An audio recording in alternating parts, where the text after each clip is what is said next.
Welcome everyone, this is On Just Restart. In this video, we're going to be going into how all the different Xenoblade games may be connected.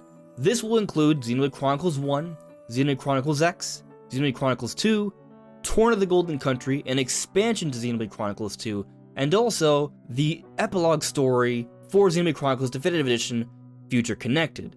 Now, as of this recording, Future Connected has not come out yet, so a lot of this video will be speculation about how all the different Xenoblade games may be connected, including Future Connected. So we are going to be going into the lore and footage and history of the Xenoblade games, looking into the ends of these different games and seeing how they're all connected together, which means there will be spoilers in this video, so you have been warned.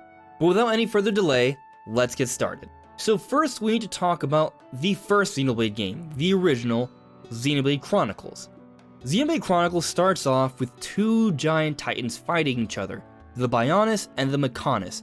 These titans are so large that they are basically entire continents. Eventually their battle comes to a standstill and time passes and life evolves. Several different civilizations develop on these two different titans, and that leads to the entire story for Xenoblade Chronicles. But how does this entire crazy world come together? How did it come to fruition?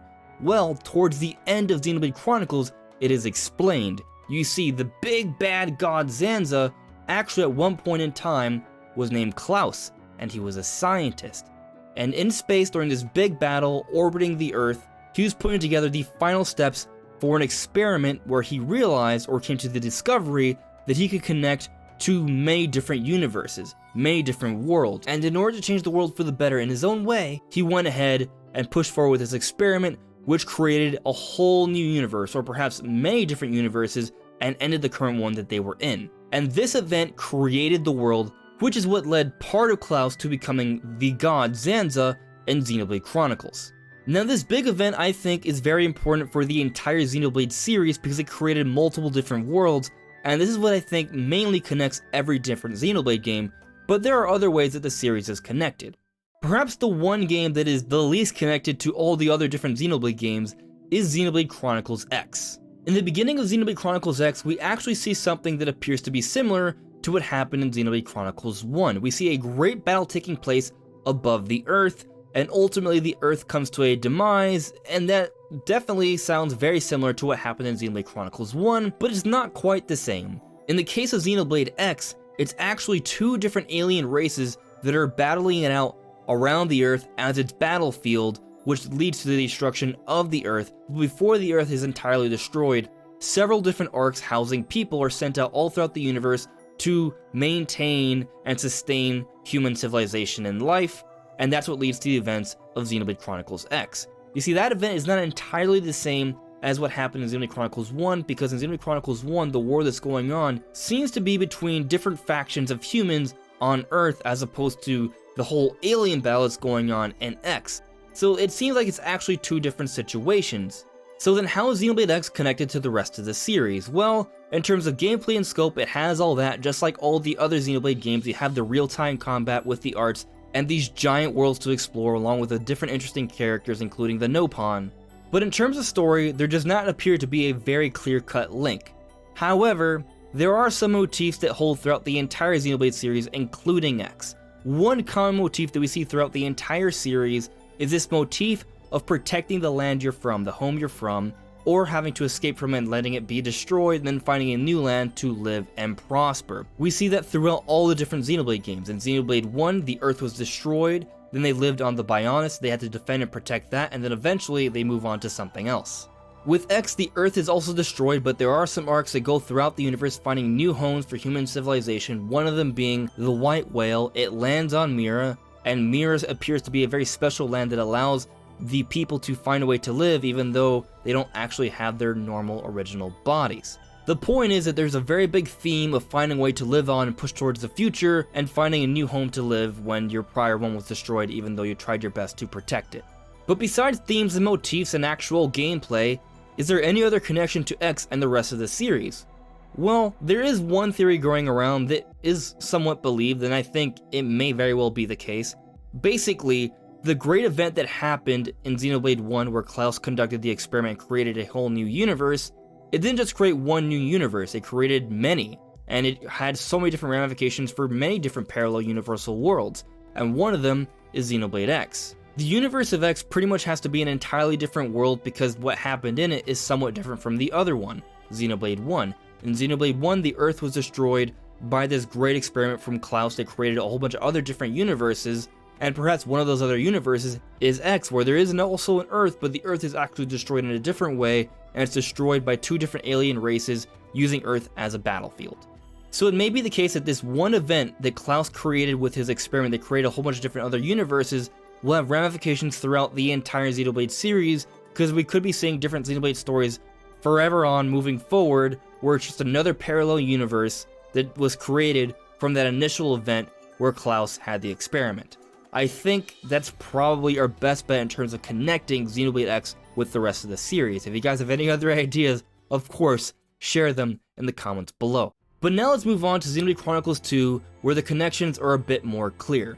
You see, in Xenoblade Chronicles 2, that motif of a world dying, all rest is dying, there are many different titans that people live on, and they're all slowly dying, falling into the cloud of seas, and our heroes are looking for a way to find new land and hope for the people to find a way to live. Just like the other Xenoblade games. In Xenoblade 1, they're trying to protect the Bionis, and eventually they find a new place to live on. In Xenoblade X, the Earth is destroyed, and they find a new place to live to push forward towards the future. It's a very common theme throughout the Xenoblade series. It's no different in Xenoblade Chronicles 2. But the connection goes even deeper than that. Towards the end of the game, we discover that apparently the Klaus that was in Xenoblade Chronicles 1 that had the experiment is also in Xenoblade Chronicles 2. And in fact, he's actually split between two different parts. The part in Xenoblade Chronicles 2 actually seems to be a part that is more of a good guy, more of the kind good god in this world, while Zanza in the other world, the Xenoblade 1 world, is more of the evil side of Klaus. And there are several scenes that showcase this whole connection towards the end of Xenoblade 2, including a recreation of the Klaus experiment from Xenoblade Chronicles 1, and also a repeated line that was used at the end of Xenoblade Chronicles 1 in 2 as well. They are definitely pretty much 100% connected. Ridiculous! It's perfectly safe!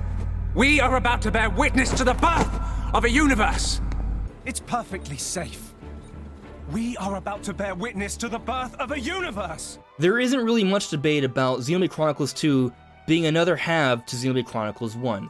They are basically two sides of the same coin. Two different parallel universes with events transpiring at the same time right next to each other. And it's this connection between Xenoblade 1 and 2 that I think may have some implications for other story elements moving forward in the Xenoblade series, including potentially Future Connected. Now, for part of the DLC for Xenoblade Chronicles 2, we actually got to see both Shulk and Fiora from Xenoblade 1 and Rex and Pyra from Xenoblade 2 come together through different rifts, connecting their parallel universes in a realm that seems to be between them, and they get to fight together. This is just DLC separate from the main stories, but I do think it's highlighting the idea that Xenoblade 1 and 2 are two sides of the same coin. Now, before we move on to Future Connected, I want to talk a little bit about Torna the Golden Country.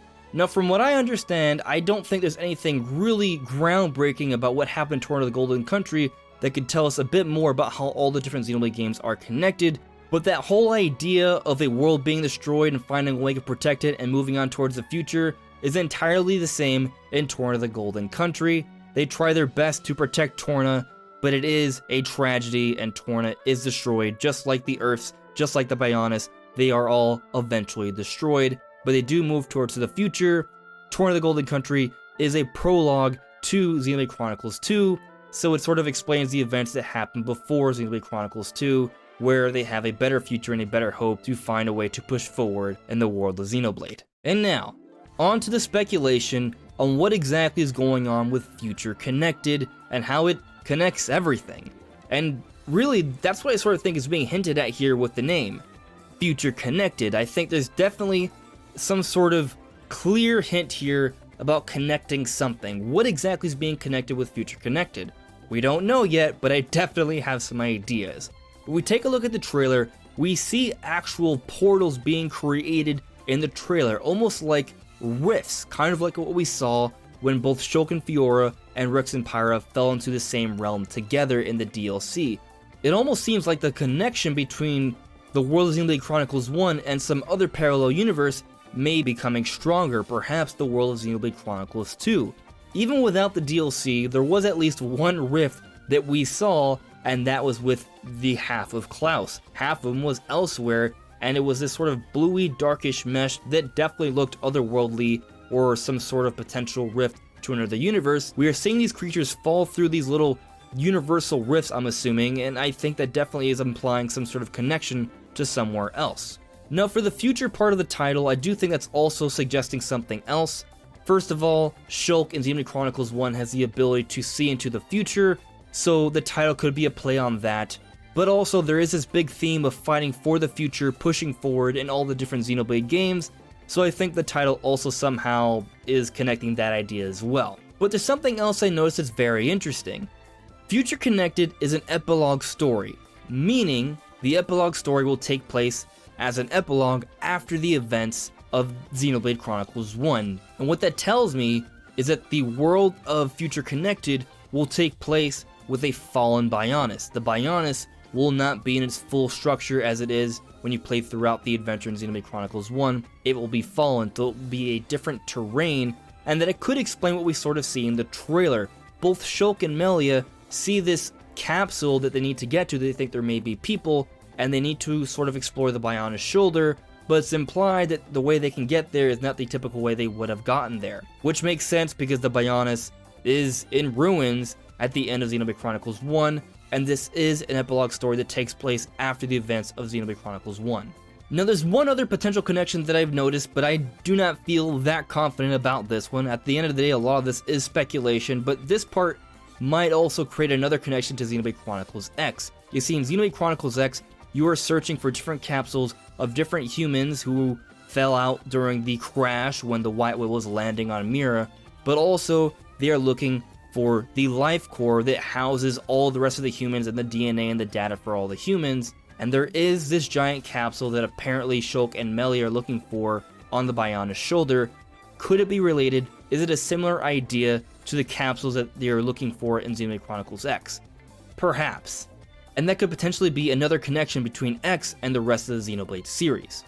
When it comes to Future Connected, we do not entirely know what's going to happen. It is a story we have yet to have experienced yet, but I do think there will be some sort of connection because it's in the title, Future Connection. We do see those little portals, which I do think is perhaps hinting at or at least paying homage to the whole idea of portals connecting Xenoblade Chronicles 1 and 2, like what we saw with Klaus at the end of the game, or perhaps with the DLC where we saw both Shulk and Melia and Rex and Pyra together in one place. Maybe we'll see some sort of other hint or scene talking about Xenoblade Chronicles 2 in Xenoblade Chronicles 1 Definitive Edition with Future Connected. Hard to say, and maybe even that capsule will somehow relate to the idea of the capsules in Xenoblade Chronicles X that you have to search for to help to restore the human race. Maybe.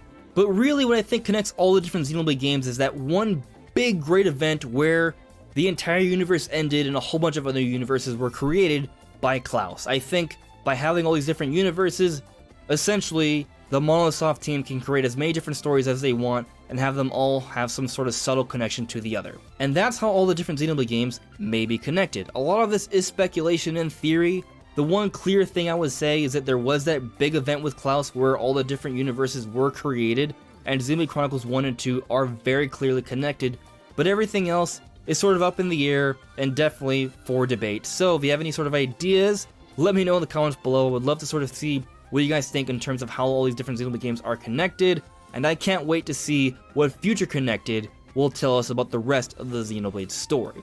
Anyways, everyone, this is On Just Restart. Thank you so much for listening and watching, and I'll see you all really soon. Take care.